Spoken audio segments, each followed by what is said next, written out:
আসসালামু আলাইকুম রহমতুল্লাহি ওবরকাতুহু। সম্মানিত দর্শক, আমাদের পররাষ্ট্রমন্ত্রী জনাব খলিলুর রহমান একজন শিক্ষিত, মার্জিত এবং ঝানু এবং দক্ষ কূটনীতিবিদ। তার ভাষায় শালীনতা আছে, মাধুর্যতা রয়েছে। যথেষ্ট বিশেষণ সহকারে তিনি বাংলা এবং ইংরেজি বলেন এবং কথার যে রিদম, কখনো গলা উঁচিয়ে নেওয়া, কখনো নিচে নেওয়া এবং তার সঙ্গে সঙ্গে কথার সঙ্গে সঙ্গে আই কন্ট্যাক্ট মানে চোখের যে ভাব বিনিময়, এই জিনিসগুলো তিনি অসাধারণ দক্ষতা নিয়ে করেন। এবং পার্সোনালি তার কোনো বক্তব্য যখন মিডিয়াতে আসে, আমি বাংলাদেশে আসলে সাধারণত এ টু জেড কারো বক্তব্য ওভাবে শুনি না, কিন্তু তার বক্তব্য আমি শুনি। আগে যেভাবে বক্তব্য দিতেন, ধরুন অসাধারণ বক্তব্য দিতেন মোকাম্মেল হক সাহেব সচিব, না শুনে কোনো উপায় ছিল না। বক্তব্য দিতেন সুরঞ্জিত সেনগুপ্ত, বক্তব্য দিতেন আসাদুল্লাহ সচিব, এরকম আরও অনেকে। তো সেই বক্তব্যের যুগ নেই, কিন্তু এই যুগে যারা বক্তব্য দেন, পার্লামেন্টে যেমন কয়েকজন আছেন, আর বাইরে পার্লামেন্টের বাইরে খলিলুর রহমানের বক্তব্য তেমনই। তো তিনি যখন চীন সফর শেষে বাংলাদেশে এসে বক্তব্য দিচ্ছিলেন, ঠিক তারই মধ্যে হঠাৎ দেখলাম তিনি মেজাজ হারিয়ে ফেলেছেন। যদিও আমাদের যে বাঙালির কতগুলো অসভ্যতামি রয়েছে, আমরা মেজাজ হারানো বলতে বুঝি কাউকে গালি দেওয়া, চুদির ভাই বলা, থাপ্পড়ায় তোর ৩২টা দাঁত খুলে ফেলবো, বের হওয়া আমার চোখের সামনে থেকে, পাড়ায় তোর জিহ্বা টেনে ছিঁড়ে ফেলবো। মানে এইগুলো না বলা পর্যন্ত আমরা মনে করি না যে এই লোকটা রাগ হয়ে গেছে।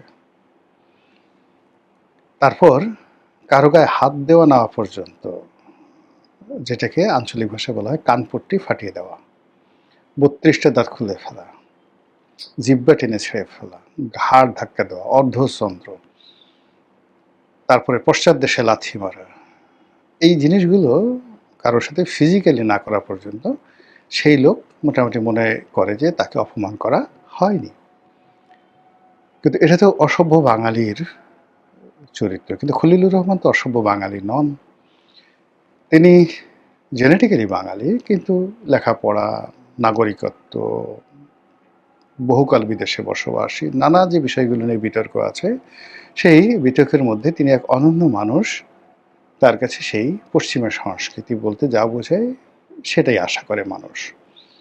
তো সেই দিক থেকে চীন সফরের পর তিনি যেভাবে বিরক্তি প্রকাশ করেছেন, রাগ হয়েছেন, এবং তার যেটা সীমা আছে, সার্কেল আছে, সেই সার্কেলের বাইরে গিয়ে তিনি সাংবাদিকদের সঙ্গে যে ভাষায় কথা বলেছেন, এতে করে মনে হচ্ছে তিনি প্রথমত মেজাজ হারিয়ে ফেলেছেন, দ্বিতীয়ত তার চীন সফরটি আসলে ভালো হয়নি। বা আমরা সচরাচর আমাদের দেশের যে অবকাঠামো, আমাদের দেশের যে অর্থনৈতিক অবস্থা, আমরা যেভাবে বিদেশ থেকে হয় পেয়ে আসি, নয় হারিয়ে আসি, এরকম একটা অবস্থা তৈরি হয়। কিন্তু একটা দীর্ঘমেয়াদে একটা পররাষ্ট্রনীতি গড়া, একটা বাণিজ্য নীতি গড়া বা কোনো একটি করা, এই বিষয়গুলো আসলে আমাদের দেশে হয়ে ওঠে না। আমরা বিশ্বব্যাংকে গেলাম, সেই আমির খসরু মাহমুদ চৌধুরী সাহেব আমেরিকাতে গেলেন, এখন সে গিয়ে বাংলাদেশ দূতাবাসে ঘোরাফেরা করছে।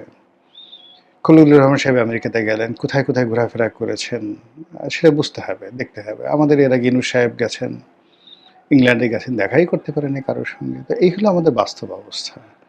আমরা যেটা শুনেছি, শেখ হাসিনার জামানাতে চীন গেছেন তিনি, সেই বৈঠকের মাঝখান থেকে অপ্রস্তুত হয়ে তড়িঘড়ি করে বাংলাদেশে ফেরত আসতে বাধ্য হয়েছেন। এর আগে বেগম খালেদা জিয়া যখন চীন সফরে গিয়েছিলেন 2005 সনে, তখন 2005 সনের 17ই আগস্ট সারা বাংলাদেশে একযোগে গ্রেনেড হামলা হলো, বোমা হামলা হলো সেই 64টা জেলাতে। তিনি সেখান থেকে তড়িঘড়ি করে ফিরে আসতে বাধ্য হলেন।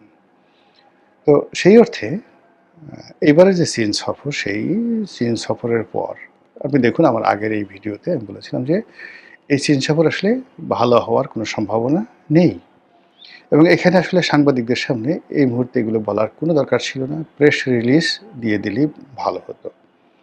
ভাগ্য ভালো প্রধানমন্ত্রী সাংবাদিকদের ফেস করেননি, খলিলুর রহমান সাহেবের মতো প্রাজ্ঞ অভিজ্ঞ লোক সেটা করেছেন। কিন্তু সেখানে গিয়েও তিনি যে বক্তব্য দিয়েছেন সেই বক্তব্যগুলো শুনতে ভালো, কিন্তু চীন এবং বাংলাদেশের সম্পর্ক এবং আমাদের যে পররাষ্ট্র দপ্তর তাদের যে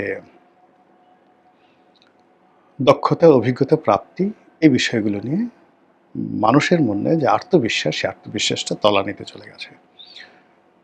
প্রথমত চীন সফরে তিনি খুব চমৎকারভাবে বোঝাতে চেষ্টা করছিলেন যে নর্মালি চীনের সাথে বাংলাদেশের যে বিষয়গুলো সেগুলো পররাষ্ট্র দপ্তরের বা আমাদের দেশের পররাষ্ট্র সচিব পর্যায়ে চলে যায়, কিন্তু এটা এখন পররাষ্ট্র মন্ত্রী পর্যায়ে আছে।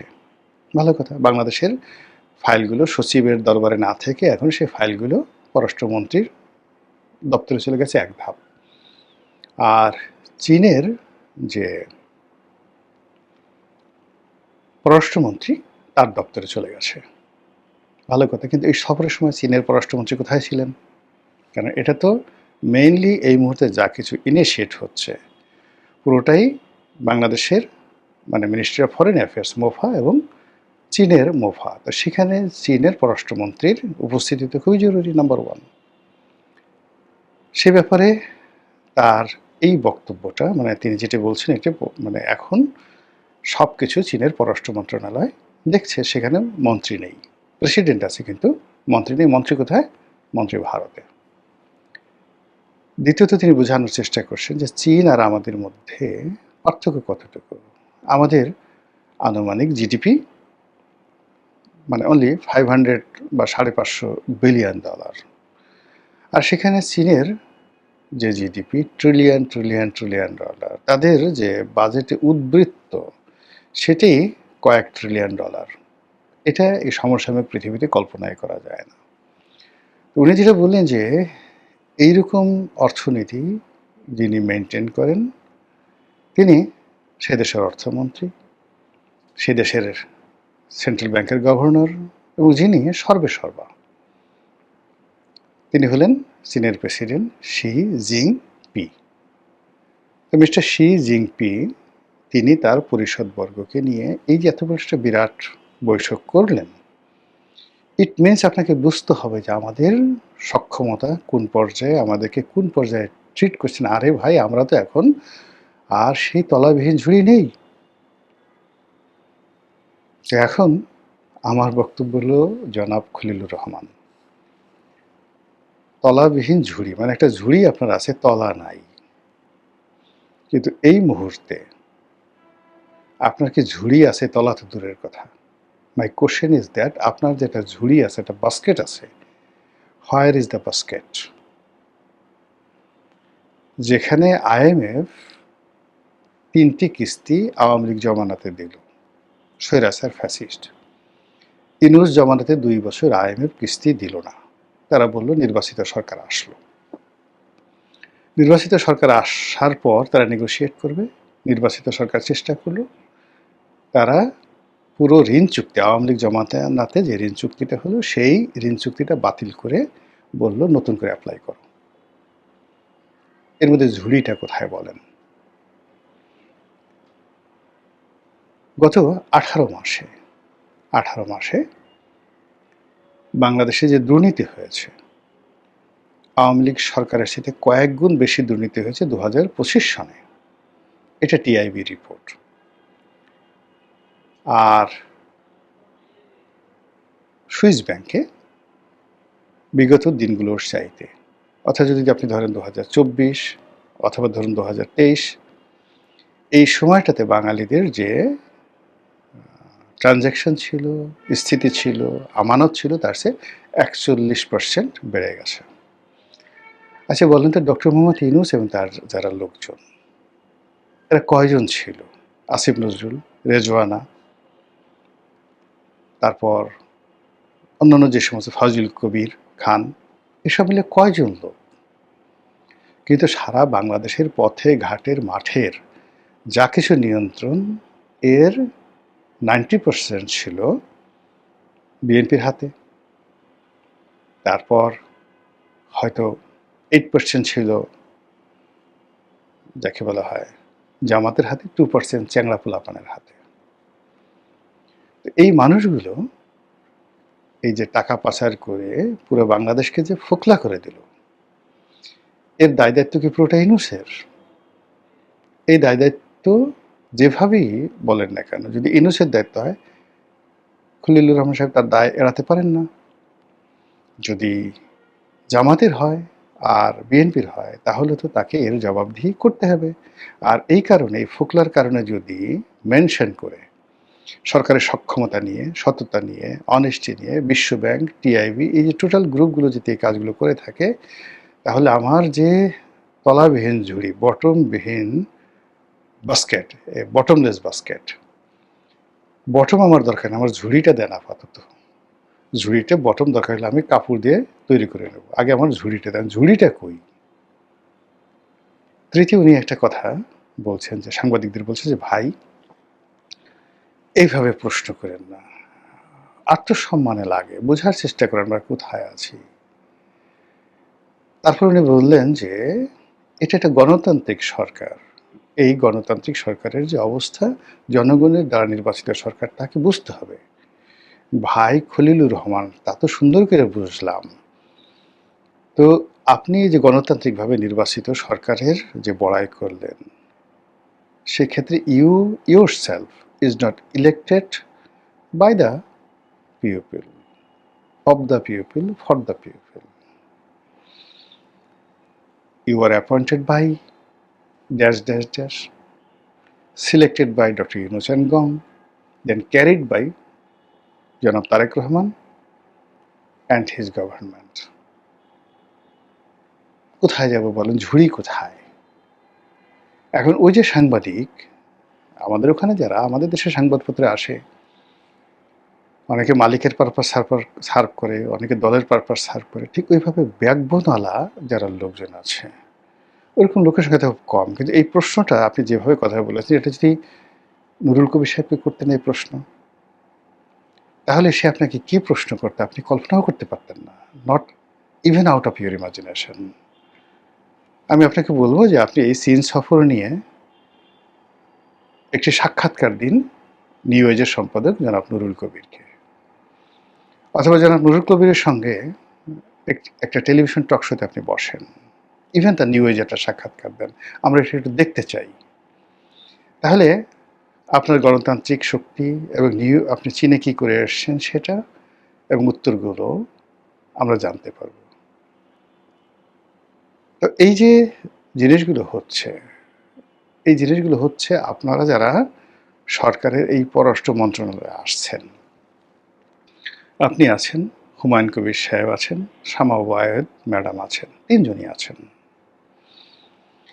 এখন এত বড় 18 কোটি মানুষের দেশ, এর যে একটা পলিটিক্যাল ইকোনমি আছে, এর যে একটা পলিটিক্যাল স্থিতি আছে, এর যে বাস্তব কতগুলো সমস্যা আছে, এই সমস্যাগুলো কূটনীতির কোনো ভাষা দিয়ে, থিওরি দিয়ে, তারপরে অন্য কোনো মানে যাকে বলা হয় আইডিওলজি দিয়ে, মিষ্টি মিষ্টি কথা দিয়ে এটা পূর্ণ হবে না। এই মুহূর্তে মানুষের মধ্যে যে বেদনা আছে, যে কষ্ট আছে, সেগুলো ওন করতে হবে আগে। সেই ওনের যে জিনিসটি, এটি যদি আপনি সরকারের পক্ষে রিপ্রেজেন্ট করতে না পারেন, তাহলে এই যে একটা বিব্রতকর পরিস্থিতি, আপনার কি দরকার ছিল সংবাদ সম্মেলন করার? ওখানে আপনি কি পেয়ে আসছেন, কি পেতে যাচ্ছেন, এটা আপনার সে তো কেউ আর ভালো জানেন না।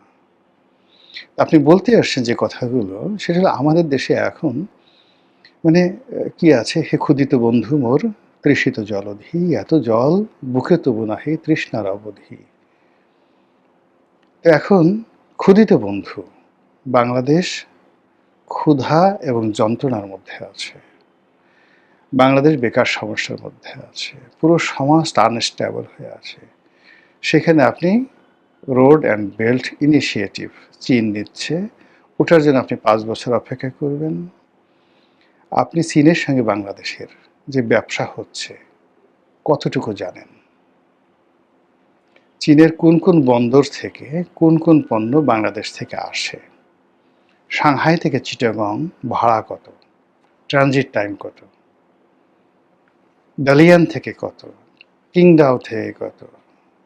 গুয়াংজো থেকে কত, শেনজেনের যে পোর্টগুলো আছে, শেনজেন যেখান থেকে বেশি আছে, শেনজেন সেই পোর্টের কত, নানজিং থেকে কত আসে, নানটং থেকে কত আসে, নিংবো থেকে কত ভাড়া হয়, কয়দিন লাগে। এখন চট্টগ্রামের সাথে যে চীনের ডাইরেক্ট জাহাজ যোগাযোগ আছে, আপনি সেটা কি জানেন? আপনি মানুষজনকে বুঝাচ্ছেন যে চীন থেকে জাহাজে চলে আসবে মায়ানমার, মায়ানমার থেকে আমরা রোডে করে বাংলাদেশে আনব। একজন ব্যবসায়ী হিসেবে এর চাইতে যাকে বলবো হয় অবাস্তব আর লৌকিক ভাষায় যদি বলি গাঁজাখড়ি গল্প হতে পারে না। আপনি কি জানেন যে এই যে চীনের যে বন্দরগুলো থেকে জাহাজ আসে, এই আপনি মায়ানমারের যে পোর্টগুলোর কথা বললেন, আবার সেই পোর্ট এটার উচ্চারণ কে দিয়ে করতে হবে সেটাও আপনি সুন্দরভাবে বুঝিয়ে দিলেন। আচ্ছা, আপনাকে আমি প্রশ্ন করি, আচ্ছা আপনি বলেন তো ওখানে রেগুলার পার উইক কয়টা জাহাজ সেল হয়, এবং সেই জাহাজগুলো চায়নার কোন কোন বন্দর থেকে আসে, আর আমাদের পণ্যগুলো চায়নার কোন কোন বন্দর থেকে আসে? বাই রোডে আমাদের কোন কোন বন্দরে থেকে একটা ট্রাক যদি আমি আরাকান থেকে এনে চট্টগ্রাম পর্যন্ত আনি, ঢাকা পর্যন্ত, আমার ভাড়া কত লাগছে? আপনি জানেন একটা 20 ফিট কন্টেনার 20 টন মাত্র $800 ভাড়া, $800 ভাড়া সাংহাই থেকে চিটাগং পর্যন্ত। $800 ভাড়া, আর আপনি যদি মায়ানমার থেকে একটা ট্রাক 20 টন লাগবে না, মাত্র আপনি 10 টনের একটা ট্রাক যদি আপনি ভাড়া করেন, চিটাগং পর্যন্ত ঢাকা পর্যন্ত আসতে আপনার $800 বেশি খরচ যাবে। আপনাকে এই বক্তব্য কে দিতে বলেছে, কে শিখতে বলেছে? এই দেশের লোক তো এখনো চদু নেই।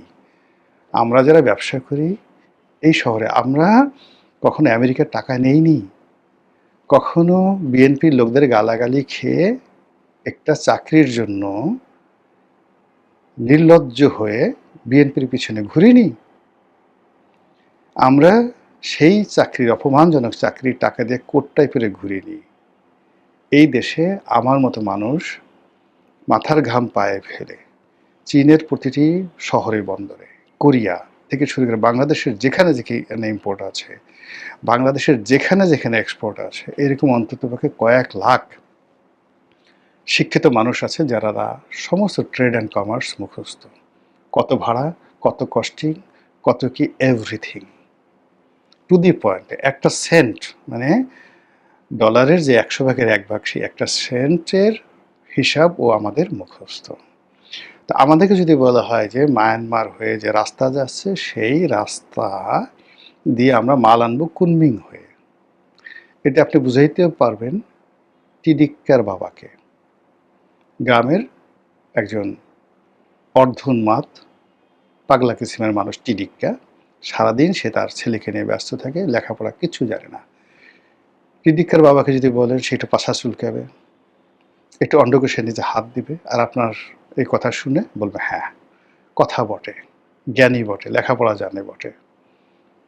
কিন্তু এই যে চীনের সাথে কুনমিং হয়ে যে ব্যবসার যে কথা বলা হচ্ছে, বা মানে একটি রাস্তা ধরে সিল্ক রোড হয়ে বাংলাদেশ থেকে হ্যাং করেঙ্গা ত্যাং করেঙ্গা, চীনের ম্যাপটা একটু দেখেন, প্রোডাক্টগুলো দেখেন, পেঁয়াজ আসে থেকে, আদা আসে থেকে, আমাদের চীনের কোন শহর থেকে, ইলেকট্রনিক্স আইটেম কোন শহর থেকে আসে, টেক্সটাইল আসে কোন শহর থেকে, এই জিনিসগুলো আপনাকে জানতে হবে, তারপরে কথা বলতে হবে। আদারওয়াইজ আপনি রাগ দেখাতে পারবেন অসহায় দুর্বলের সঙ্গে, কিন্তু আপনার এই কথার ফলে সরকারের লাভ হবে না, আপনার নিজেরও লাভ হবে না। আমরা যারা আপনাকে প্রমোট করতে চাই বা আপনাকে ভালোবাসি, এ সকল কথা বলা মানেই আপনার মধ্য থেকে এক ধরনের অ্যারোগেন্সি বের হয়ে আসে, কর্তৃত্ববাদী বের হয়ে আসে।